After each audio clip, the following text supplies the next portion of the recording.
Okay, here we go, folks. This is it, the picture that I have been trying to capture for a long time. There are often turtles around the edge of Theta Pond at OSU, and they are tricky little guys. It's hard to get them to hold still for a picture. I've tried taking pictures of them with different gear, in different lighting, different situations. It never quite works out. They always run away, or if I'm using a telephoto lens, I can't quite frame it how I want to get the picture to look.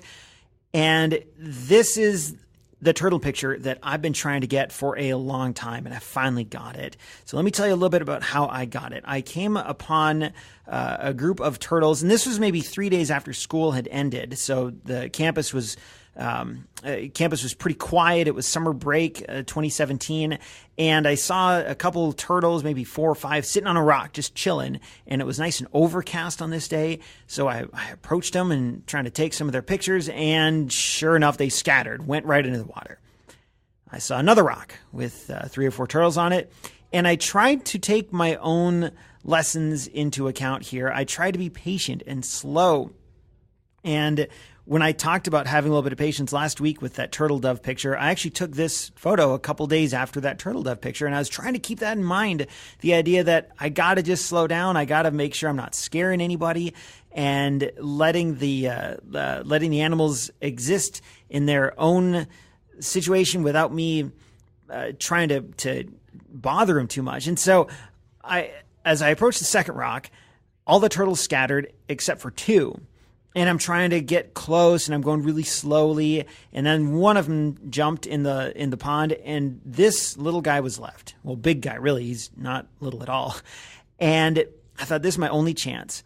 I need to be really careful. So I just sort of froze, and I really carefully knelt down. And I was maybe, 5-10 feet away from him. And I didn't even look at him. I was looking out of the pond. And I would slowly inch from side to side, scooting closer to him. And I wasn't trying to gain his trust or anything. I just didn't want him to leave. So I would creep closer and take a few pictures, closer and take a few pictures.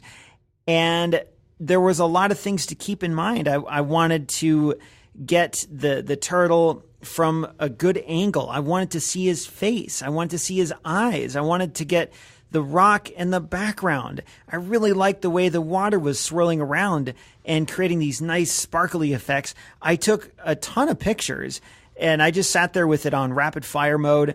And I wanted to make sure that if everything worked out with the turtle, that I had several pictures to choose from that could be good.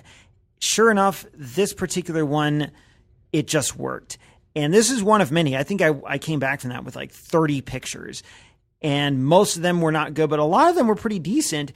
This one, though, in particular, if you look at his head, behind him, the water is much lighter color. I don't know what you call that, like light blue or something, or light teal, but it's much lighter, and that helps his head to stand out.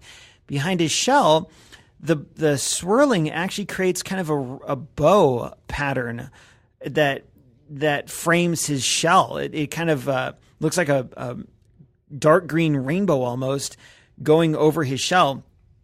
And that was only possible because I took a ton of pictures. And if I had only taken 1 or 2 and then moved and then take 1 or 2, I wouldn't have gotten these swirling patterns, because the water's moving around and there's fountains and there's a little bit of wind. And so there's these swirling patterns. But I think what brings this photo together, what makes it work for me, are all those elements where I've got a good angle on the turtle. I've got him looking not like straight on, but I've got a nice profile of him, and you can see his eye. He's kind of sleepy a little bit, so his eye isn't wide open, but you can at least see that there's something there. I got the depth of field such that the turtle's nice and sharp, but the background's out of focus and the foreground's out of focus.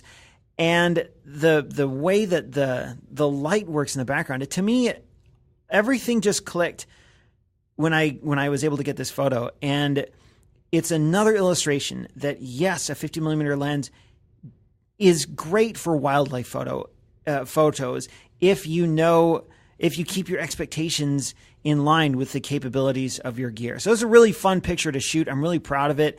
And gosh, I don't even remember what the settings were. I guess you could click the picture and look at the data on Flickr. I think it was shot at f2.8 because f1.8 the depth of field was so shallow that the foreground of his shell was a little too blurry. But I hope you like the picture. And yeah, if you got a 50mm lens, go out and use it for wildlife. And I hope you get some good shots.